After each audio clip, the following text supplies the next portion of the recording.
Soy yo, Mickey Mouse. Ajá. ¿Quieren entrar a mi casa? Pues adelante, vamos. Se me olvidaba. Para poder entrar a mi casa hay que decir las palabras mágicas. Misca, Musca, Mickey Mouse. Repita conmigo. Misca, Musca, Mickey Mouse. M-I-S-T-I-D-A-L-O-U-S-G. Bueno, el tema de hoy se llama Anatomía y Fisiología del Músculo Esquelético. A continuación, el representante de hoy va a dar un breve concepto. Buenas tardes, Miki. Buenas tardes con todos, profesor y compañeros. Bueno, me toca dar un breve concepto de lo que es el músculo esquelético. Ahora, primeramente, ¿por qué le decimos músculo esquelético? Se encuentra en la mayor parte del cuerpo humano, aproximadamente 50%. Ahora, investigando profundamente, encontramos lo que son tres tipos. El esquelético, que está unido entre el músculo, el cardíaco y el liso. Ahora, el 40% está constituido de músculo esquelético y el otro 10% del liso y el cardíaco. Ahora, el tejido, o sea, el músculo esquelético y su tejido, lo podemos llamar así porque se encuentra unido a los huesos esqueléticos. Entre sus características descansa la presencia de estrías, bandas claras y oscuras alternativas, pero para que estos se puedan dar a conocer y mover, estirarse elásticamente, las fibras, como es importante para lo que es compacto entre los huesos y el músculo, todo músculo está formado por las 6 fibras. Cada fibra constituye una célula muscular, o sea, cada una tiene una célula específica, la cual se va regenerando poco a poco con varias actividades físicas, cuya propiedad más destacada es la contractilidad. Gracias a que la facilidad de contraerse cada fibra muscular, producto de un orden emitido por un sistema nervioso, logra relajarse y puede lograr extenderse un poco más el cuerpo, en la cual, estando en una posición de relajación en el músculo, se puede realizar lo que es el movimiento. Hola amiguito, buenas tardes. Hola amiguito, buenos días.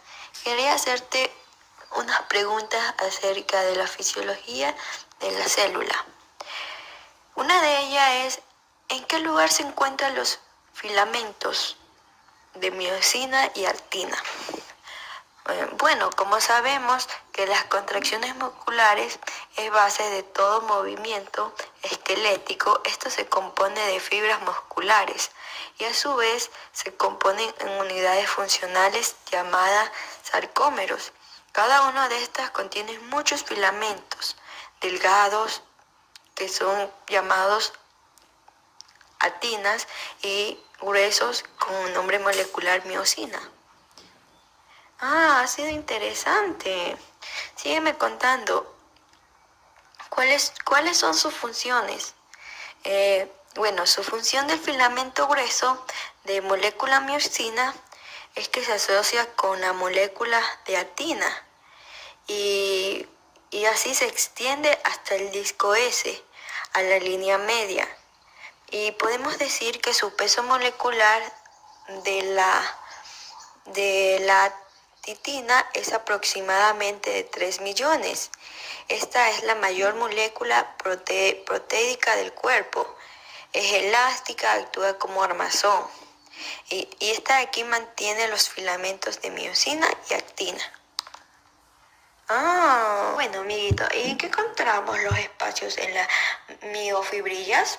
Pues esto de aquí están llenos de líquidos intracelular, en la cual contiene grandes cantidades de iones, como el potasio, el magnesio, el fosfatos y las enzimas de proteína. ¿Cómo se dan las etapas de contracciones musculares? Bueno, de aquí viajan a lo largo de una fibra motora hasta la fibra muscular. En los nervios secretan sustancia de acetilcolina, en la cual actúan en la membrana de la fibra muscular. De repente se aperturan hacia los canales de acetilcolina, en las cuales los iones difunden hacia la membrana muscular. Esta de aquí viaja hasta la membrana nerviosa, en donde el calcio inicia una fuerza de atracción entre los filamentos de actina y miosina. Estos de aquí se deslizan en sentido de longitud. Y en el segundo ion de calcio bombea hacia el nuevo ventrículo y permanece almacenada allí, en el ventrículo, hasta que llega a la acción muscular para luego ser retirada de los iones de calcio desde la fibra. Espero que no se enoje y me responda. No, tranquilo, dígame.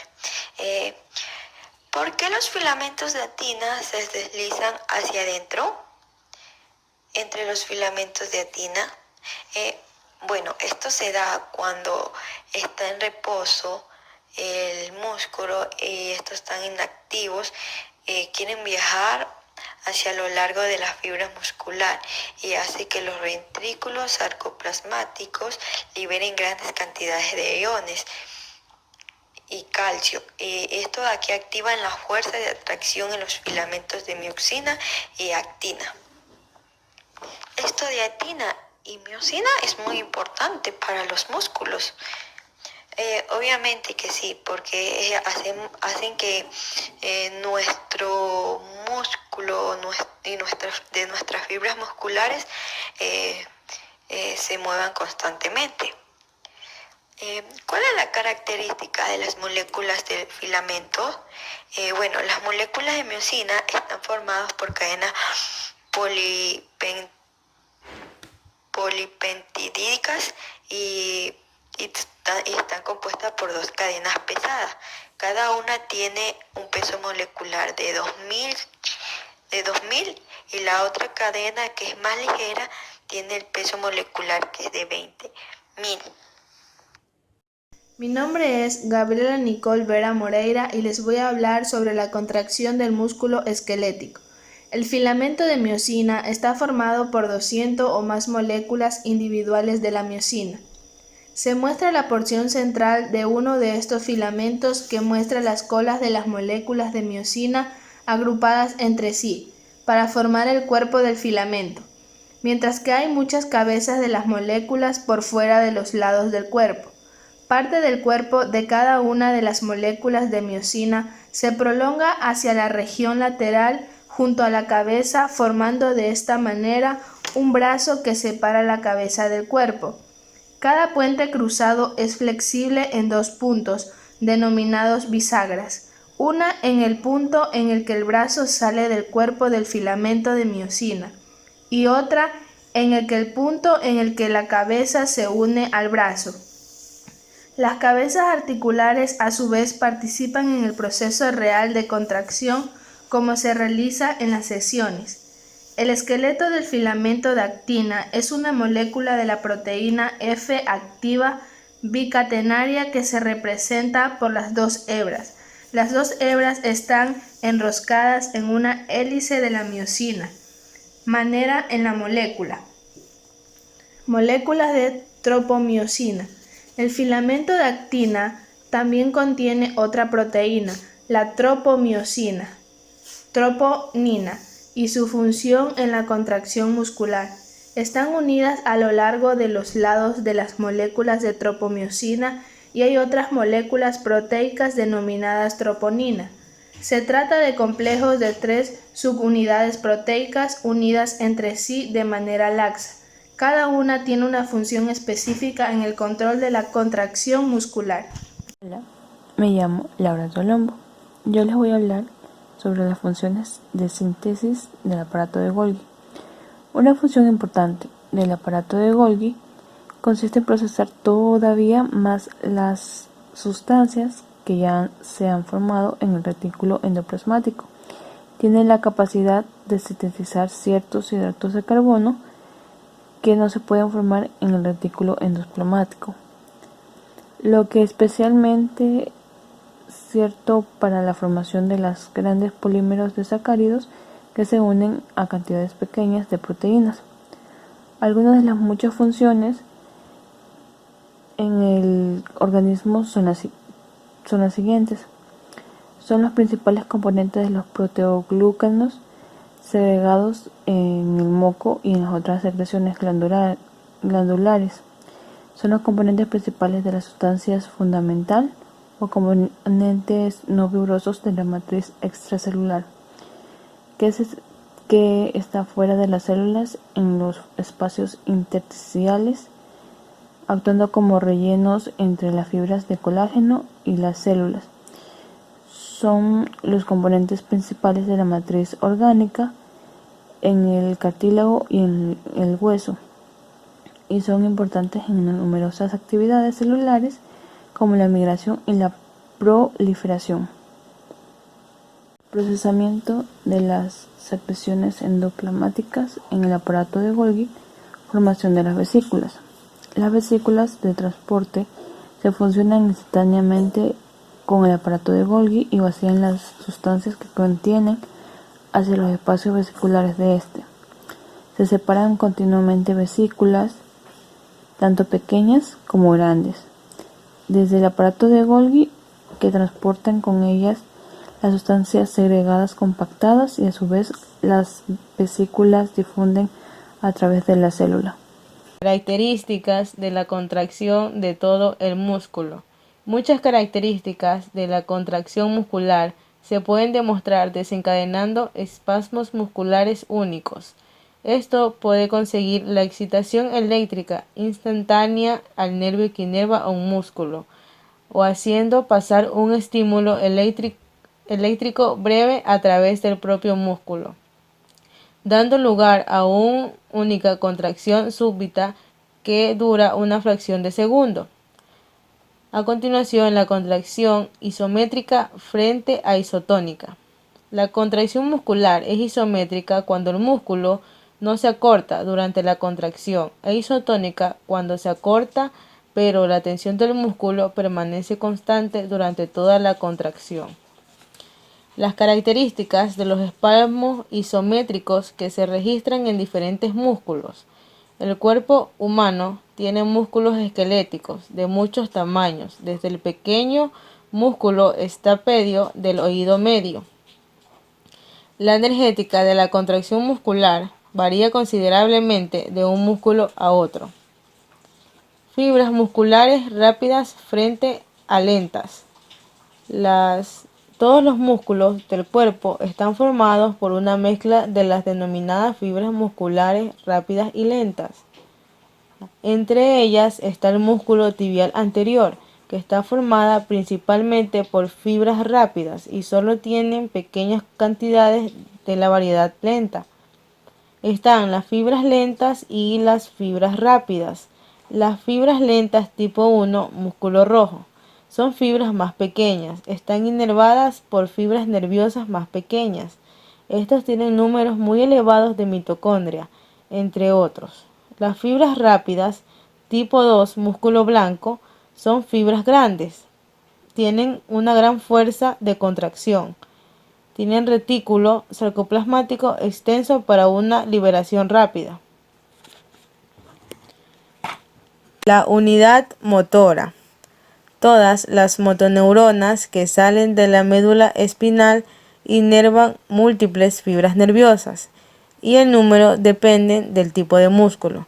Los músculos pequeños, que reaccionan rápidamente y cuyo control debe ser exacto, tienen más fibras nerviosas para más fibras musculares.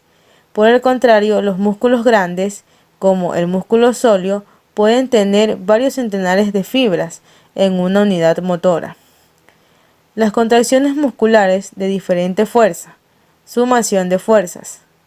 La sumación significa la adición de los espasmos individuales para aumentar la intensidad de la contracción muscular global. Se produce en dos maneras, de la cual la primera es aumentando el número de unidades motoras, llamada sumación de fibras múltiples. La segunda, aumentando la frecuencia de la contracción, sumación de frecuencia. ¿Qué es la sumación de fibras múltiples? Esta es cuando el sistema nervioso central envía una señal débil para contraer un músculo. Después, a medida que aumenta la intensidad de la señal, también se empieza a excitar las unidades motoras cada vez mayores.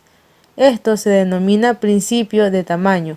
Es importante porque permite que se produzca agrandaciones de la fuerza muscular durante la contracción débil en escalones pequeños. Otra característica importante es que las diferentes unidades motoras son activadas de manera sincrónica por la médula espinal. Sumación de frecuencias. ¿Qué es la sumación de frecuencias? Estas son espasmos individuales que se producen de manera secuencial, aumentando la frecuencia. Cada contracción empieza antes que termine la previa. Cuando la frecuencia alcanza un nivel crítico, las contracciones se fusionan entre sí. A esto se le denomina tetanación. Por último, la fuerza de contracción alcanza su nivel máximo. ¿Qué es la máxima fuerza de la contracción?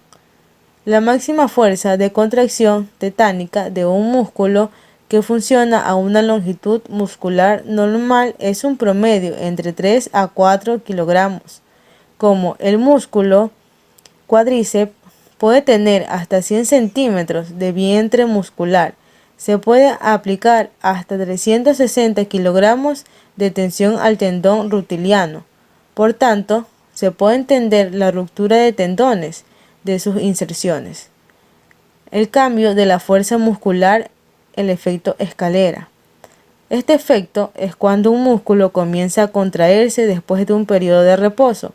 Su fuerza de contracción inicial puede ser muy pequeña, provocando que la fuerza de la contracción aumente hasta una meseta. A este fenómeno se le denomina efecto escalera o trepe. Tono del músculo esquelético. Incluso cuando los músculos están en reposo, existe una cierta cantidad de tensión producida por impulsos nerviosos de baja frecuencia que proceden de la médula espinal. ¿Qué es la fatiga muscular? Esta es la contracción prolongada e intensa de un músculo, da lugar a la fatiga muscular. Se da por pérdida de nutrientes y oxígeno. A continuación, mi compañera. De la fuerza muscular, el efecto escalera. Este efecto es cuando un músculo comienza a contraerse después de un periodo de reposo. Su fuerza de contracción inicial puede ser muy pequeña, provocando que la fuerza de la contracción aumente hasta una meseta. A este fenómeno se le denomina efecto escalera o trepe. Tono del músculo esquelético. Incluso cuando los músculos están en reposo, existe una cierta cantidad de tensión producida por impulsos nerviosos de baja frecuencia que proceden de la médula espinal. ¿Qué es la fatiga muscular? Esta es la contracción prolongada e intensa de un músculo, da lugar a la fatiga muscular. Se da por pérdida de nutrientes y oxígeno. A continuación, mi compañera. Buenos días, compañeros y compañeras, profesora presente. Yo voy a continuar con el tema acerca de la fatiga muscular. La fatiga muscular es la contracción prolongada e intensa de un músculo que da lugar al conocido estado de fatiga muscular. La fatiga muscular se ve mucho en lo que son los deportistas y esta es la interrupción del flujo sanguíneo debido a la pérdida de nutrientes y del oxígeno. Sistema de palancas en el cuerpo. Los músculos actúan aplicando una tensión a sus puntos de inserción en los huesos y los huesos a su vez forman varios tipos de sistemas de palanca. Un sistema de palanca podemos encontrarlos en el brazo al momento de doblar el antebrazo. En breve análisis de los sistemas de palanca del cuerpo dependen del conocimiento de 1. El punto de inserción muscular, 2. La distancia desde el fulcro de la palanca, 3. La longitud del brazo de la palanca y por último la posición de la palanca. Al estudio de estos sistemas de palancas, tanto como a los músculos, se le conoce como cinesiología. Colocación de una parte del cuerpo por la contracción de los músculos agonistas y antagonistas de los lados opuestos de una articulación. Es también conocida como la coactivación de los músculos antagonistas. Este nos dice que tanto los músculos antagonistas como los agonistas están controlados por el encéfalo y la médula espinal, donde nos especifica que el músculo largo es aquel que va a obtener más fuerza y el corto es el que tiene menos fuerza. Remodelación del músculo para adaptarse a la función. Todos los músculos del cuerpo se moldean continuamente para adaptarse a las funciones que deben realizar. Es aquí donde se altera su diámetro, su longitud, su fuerza y su vascularización. e incluso se alteran los ligamentos y los tipos de fibras musculares. Es aquí donde encontramos lo que es la hipertrofia y la atrofia muscular. La hipertrofia es el aumento de la masa total que se da en el aumento de la actina y la miosina en las fibras, y se obtiene sometiendo a carga durante el proceso contráctil. Y la atrofia muscular es aquella que consta en la disminución de la masa total, y es cuando el músculo se deja de utilizar durante algunas semanas. Ajustes de la longitud muscular. Este es otro tipo de hipertrofia que se produce cuando los músculos son distendidos hasta una longitud mayor de la normal. Es aquí donde se pueden añadir nuevos sarcómeras con tanta rapidez como varios por minuto en los músculos en formación. La hiperplasia de las fibras musculares es aquella en donde el número de fibras aumenta y es una hipertrofia. Los efectos de la inervación muscular. Cuando un músculo pierde su inervación, ya no recibe las señales contráctiles que son necesarias para mantener su tamaño muscular normal. Por tanto, la atrofia comienza casi inmediatamente. Después de aproximadamente 2 meses, también comienzan a aparecer cambios degenerativos en las propias fibras musculares. El tejido fibroso que sustituye las fibras musculares durante la atrofia por denervación también tienden a seguir acortándose durante muchos meses, lo que se denomina como contractura. Recuperación de la contracción muscular en poliomielitis, aparición de macrounidades motoras. Cuando se destruyen algunas fibras nerviosas que inervan un músculo, pero no todas, como ocurre con frecuencia en las poliomielitis, las fibras nerviosas residuales se ramifican para formar nuevos axones que inervan posteriormente muchas de las fibras musculares paralizadas. La rigidez cadavérica. La rigidez cadavérica es aquella que ocurre después de la muerte, donde todos los músculos del cuerpo están en un estado de contractura denominado rigidez cadavérica, es decir, los músculos no se contraen y se hacen rígidos incluso sin potenciales de acción. Esta rigidez se debe a la pérdida de todo el ATP, que es necesario para producir la separación de los puentes cruzados que se originan en los filamentos de actina durante el proceso de relajación. Todos estos fenómenos se producen con más rigidez y temperaturas más elevadas. Gracias.